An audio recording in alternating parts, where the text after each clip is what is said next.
Hey, everybody. Thanks so much for joining us on Liquidity Legends, where we get the inside scoop on token-based projects found across the Hedera DeFi ecosystem and made available for lending and borrowing on Bonzo Finance. My name is Brady Gentile. I'm the co-founder and CEO of Bonzo Finance Labs.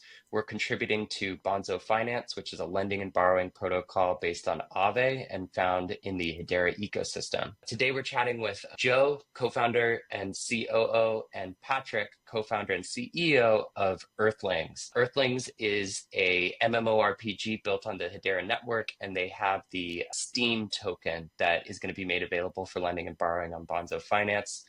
Joe and Patrick, thank you so much for joining today. Hey, thanks for having us. Yeah, likewise. Absolutely. Well, to get started, could you give us a little bit of background on Earthlings and maybe Earthlings' role in the Hedera ecosystem? Yeah, I'll do a background on Earthlings, and Joey will do more about the ecosystem. So we've started about 2 years ago now, where I was just a retail consumer, I guess, from in the crypto industry, where I loved digging into all these new technologies. And the last bull run, as we all know, we saw a lot of metaverses and games coming up. And back then, metaverse was the whole big magic word. So I fell for that a bit as well, guilty for that. I bought some tokens of some of these metaverses where you can own land and stuff like that, only seeing later that there was actually more hype than a quality product behind it.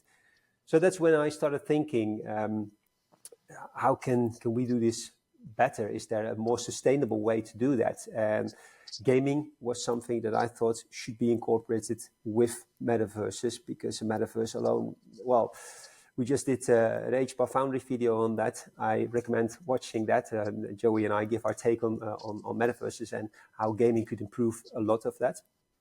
So I spoke to Marcel, my brother, and I started writing down something, showed it to him, and he said, yeah, this is definitely something that we can do, because we both saw that there was a gap of quality products in the whole crypto space.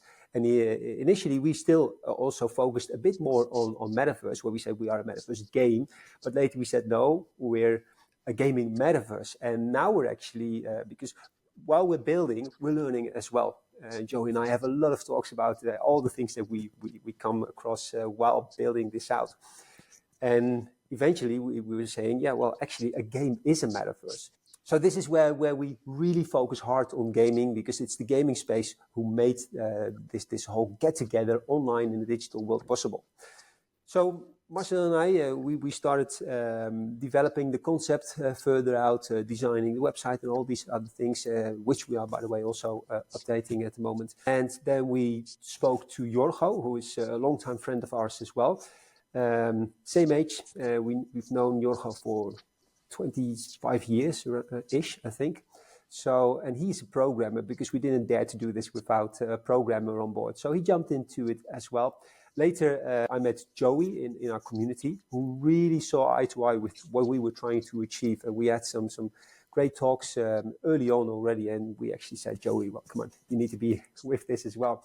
And that was a great find, because Joey knows a lot about tokenomics and about things that where I lack a little bit of expertise. So that was great.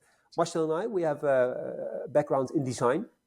And I hope people see that coming back into the game, because we really, really want to make something beautiful. And of course, with great gameplay, but it starts all with building the whole scenery and programming it, of course. So I think that is where we excel as well. Not only are we passionate about design, but we also love gaming, but we are very passionate. And Joey, from his side as well, although he's not a designer, he is passionate about the project. And that is, I think, one of the most important things what we miss, and what I also saw missing back then in the last bull run, in all of these projects, where it's more about the hype. And I still see this now, where you see new games or metaverses pop up, but not being really sustainable. No vision, no law for a project, but just let's see if we can get a token fixed to it and pump that to the moon, and we'll see what happens then. That's not our goal. Especially Joey's part is very important here as well, because we need a long-term tokenomics system for that as well. We're working for a sustainable goal. And my part in this project is then, of course, to really get these gamers in. What we as Earthlings try to do is really focus on Web2 gamers. We are creating something where we want to be, for instance, on the Steam store and stand out there and have people put us on the wish list there. We don't want to be just in the Web3 bubble, and because that's the whole mistake that a lot of these projects make. If you just focus on your Web3 bubble, it's not only Web3, it's also within chain, because most people, they don't even look further than the chain that they invest in. So that's where we want to make a difference. And luckily, I did encounter a lot of great games that are now also taking that same pathway, no wallet connect, just go and play, like in Web3, and from there expanding and bringing these Web2 gamers into Web3. I can go on for hours for this, but I hope this sums it up a little. I tend to go sideways a lot, so I'll give it to Joey. If you have any more questions about what we're doing, then just shoot. Yeah, so a little background on the game and why I got involved. Patrick was saying that he and his brother were in and out of some metaverse and gaming tokens during the last run. I was too, and I just fell out of love with a lot of the metaverse projects, even the 2 or 3 largest. And as soon as you get into the world and realize that there's just nothing to do and it's not as exciting as it was pitched, I left. And literally within 2 weeks of me exiting those, I saw the white paper from Earthlings and was on board, jumped into the Discord, and just Patrick and I hit it off. He was an original founder that within just a few days of being there, asked several of us if we would have face-to-face conversations and chats and video talks, and just that was unheard of. I was an advisor for several projects on Hedera who had never, ever once asked for a face-to-face call, even with me as an advisor. So I fell in love with the white paper, and that led to a position for me to be able to help design the tokenomics from NFTs all the way through the fungible token, Steam, which is out today. That's the biggest part of what we wanted to do, is not force it upon gamers, but have a system where our community could help us grow, and they would be rewarded or have access to the Steam token. So the whole goal now is expanding that, moving into centralized and decentralized listings, and then on to borrowing and lending, and then having multiple pools on decentralized exchanges. I think giving people access to the Steam token in multiple platforms is only going to help in the long run. And with Steam, it's a bit unique in that it will be the main game currency for Earthlings. So it's not one where we say, oh, you can have Steam, but you'll need to buy everything with USDC or HBAR, and then you can play with Steam because we have it. Our goal is, if you want to buy and sell things on an ownership level, a secondary market, you're going to need Steam. There will be quests where you'll need Steam to participate. Games that you want to play, you'll have to have Steam. Transactions, just like any video game now, you'll need those, but we're not forcing people to have Steam to play and enjoy the game. It's an enhancement, and it allows people to move through the game at a different rate, but it isn't something that's needed to complete the game. The second issue there was, okay, how do we keep people from taking our token and ruining it by just allowing people to farm it? So we wanted to eliminate the pay to play, so you don't have to own Steam to earn Steam, but there are potential things that can be done already with utility in Steam. I saw you interviewed your great interview with the alien, only LARPing from Karate Combat. That's And right. in the same sense, where they don't have an ownership, they're using their token for ownership. We are using our token for people to participate in Earthlings, whether it be owning assets in the game and renting those assets out to earn Steam, or putting Steam into lending or our banking system. If you go to our banking page, it allows people that aren't necessarily gamers, maybe casual gamers, love the idea of Earthlings. It allows them to participate in the economy of the in-game actions. But also, if you aren't interested in any of that, and you're just a gamer and want to have fun, you'll be able to earn Steam. You can rent assets. There'll be opportunities with Bonzo for borrowing Steam or lending your Steam if you want to park it somewhere. It's limitless in what you can do within the Earthlings world. And Bonzo is a huge part of that, because lending and borrowing will play a huge role beyond just what we offer for our non-custodial staking. Amazing. And I love the approach that you guys are taking with Earthlings, where so much of the focus is on the game first and the experience first. And like you said, even sort of like the Web 2 experience of the game. And then the Web 3 aspect of it is really sort of like infrastructure. And I feel like so many projects, especially maybe in the previous cycles, as you mentioned too, they focus so much on the blockchain aspect of it and the currency aspect of it, and they were delivering kind of shoddy games. Whereas in, I think, this new cycle, which is inclusive of Earthlings, the focus really is on just building an amazing game and an amazing experience for people, and then you use Web 3 as the infrastructure. So I love that approach. You mentioned a little bit about Steam and DeFi in the context of Bonzo Finance with lending and borrowing. How do you see DeFi evolving in the Hedera ecosystem? And what are some other roles that Earthlings or the Steam asset you think are going to play in that? Well, I think the elephant in the room for all of the HTS tokens right now is accessibility. It's often ignored, and a lot of times the question comes up, why aren't you on more exchanges?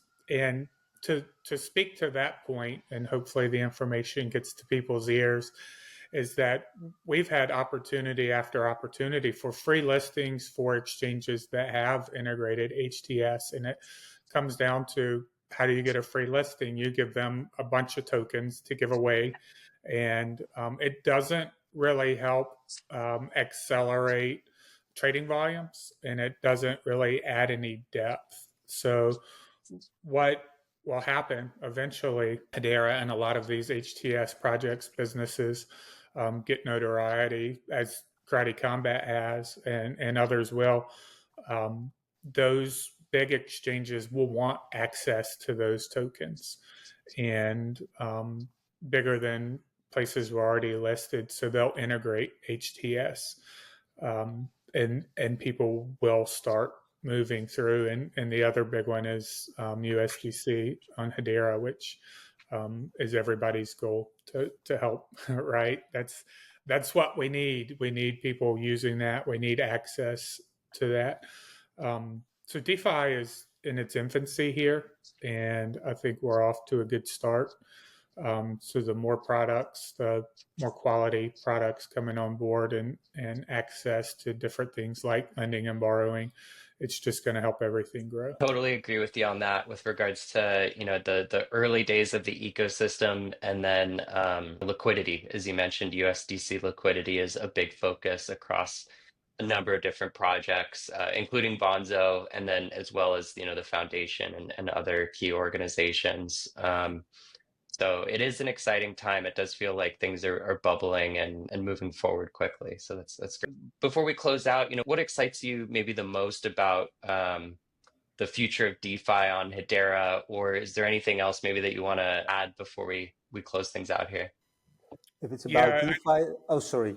yeah. I want Patrick to speak a little bit on his Yeah. excitement for the game side of it. I think a lot of that will lead into what's exciting for for our Steam token as far as DeFi goes, where they build really cool things and exciting, fun gameplay. And then I get to build cool tools with the Steam token around it.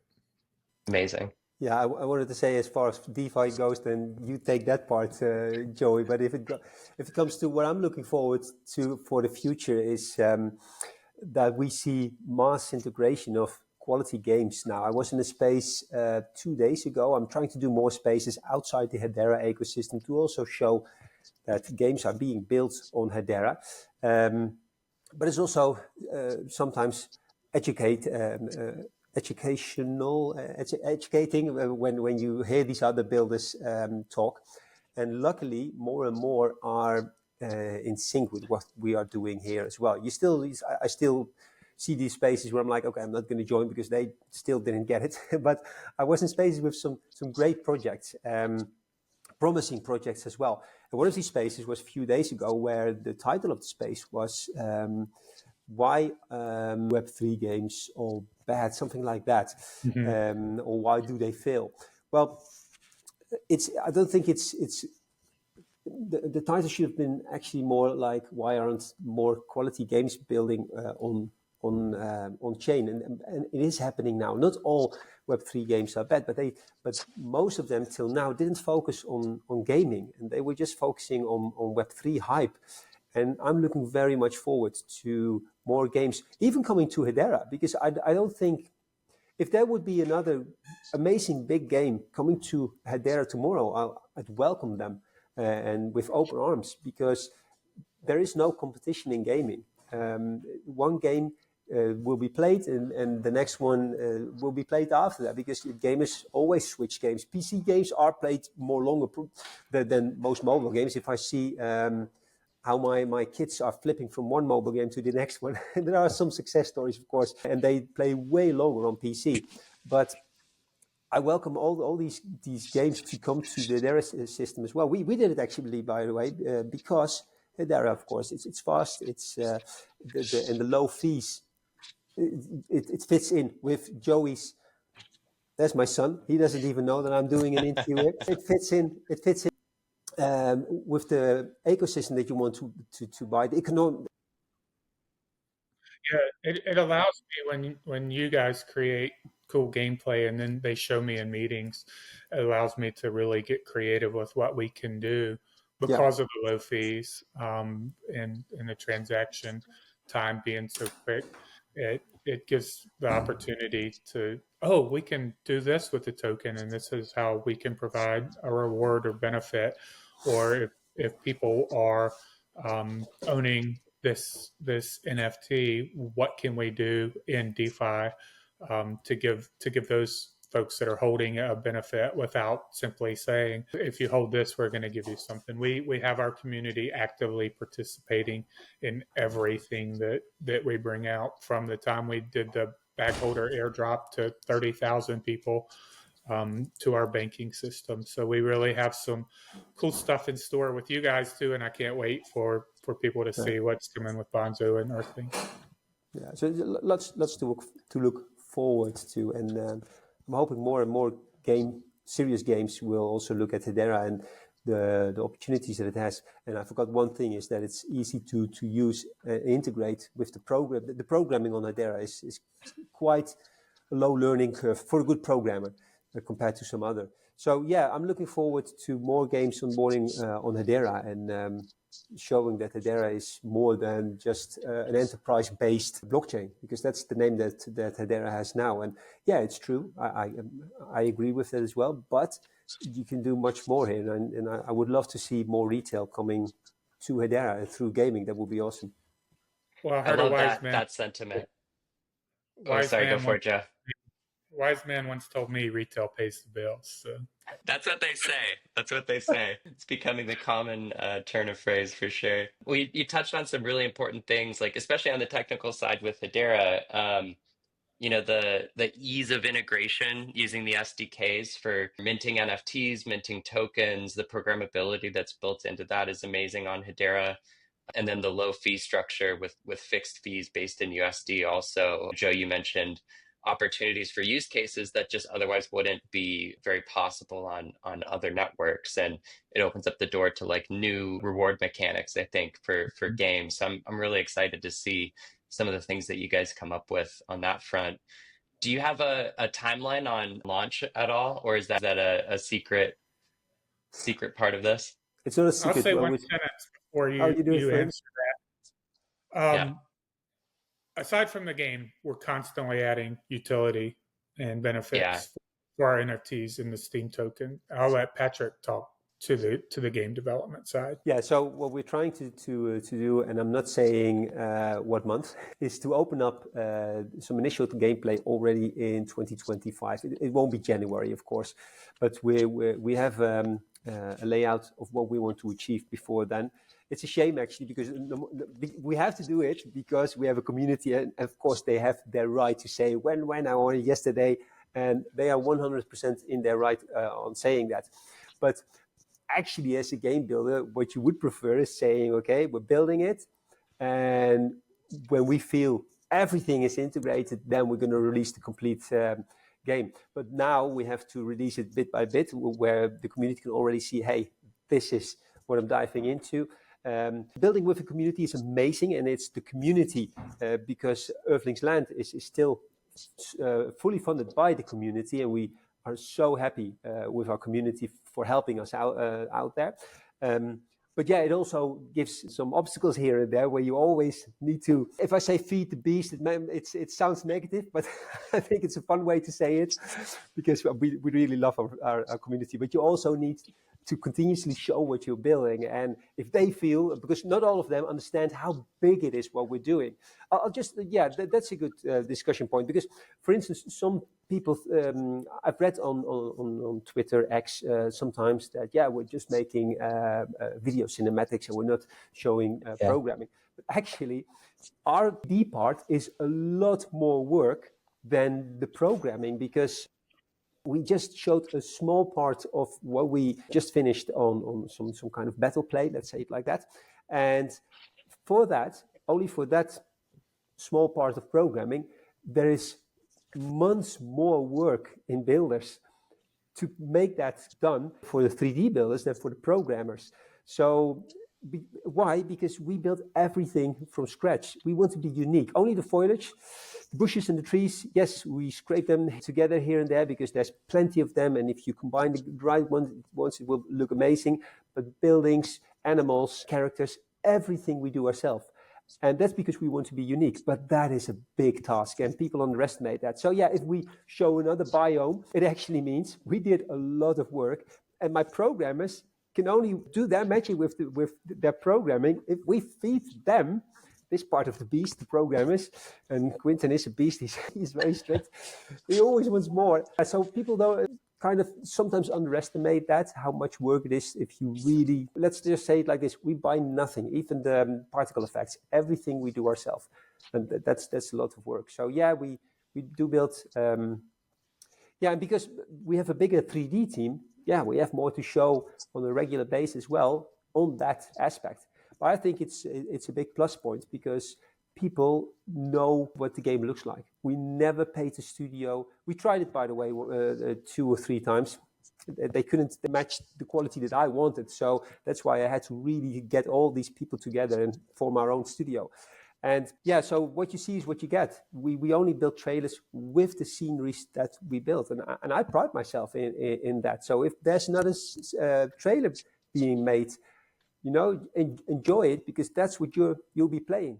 Yeah, of course, animations will be are more fine-tuned in cinematics. That's true. But you see what you get is what you see. And I pride myself in that. But to show more programming, it's coming, of course, gameplay. But it all ties together with the 3D stuff that we need to all make from zero.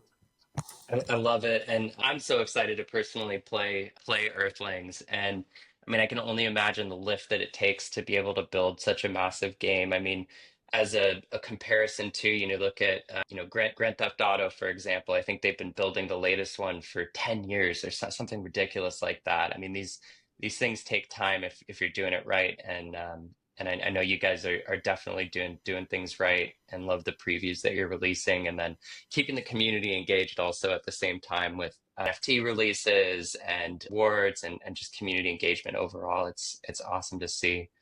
I really appreciate the time that you guys took to do this interview. Super excited about Earthlings and the future of gaming on Hedera, and hope to chat with you guys again real soon. Thanks, Brady. Appreciate it. See you next Thank time. you.